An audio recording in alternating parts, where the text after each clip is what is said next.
কেমন নবী ছিলেন মুহাম্মদ সাল্লাল্লাহু আলাইহি ওয়াসাল্লাম।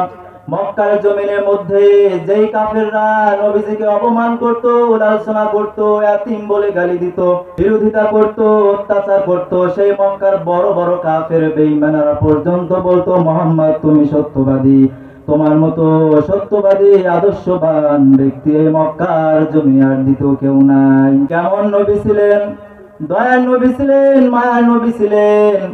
নবীর কোনো উদ্দেশ্য ছিল না, নিজের কোনো চাওয়া পাওয়া ছিল না, নিজের কোনো স্বার্থ ছিল না। সারাটা জীবন আমাদের জন্য কান্না করেছেন, আমাদের জন্য কত কষ্টই না নবীজি করেছেন। কাফেরদের হাতে আঘাত খেয়েছেন, মার খেয়েছেন, শুধুমাত্র এই দিনকে আমাদের কাছে পৌঁছে দেওয়ার জন্য। নবী নিজের কোনো স্বার্থ ছিল না, নবীর একটাই উদ্দেশ্য ছিল, উম্মতদেরকে জাহান্নাম থেকে বাঁচিয়ে জান্নাতে নিয়ে যাওয়া। সুবহানাল্লাহ।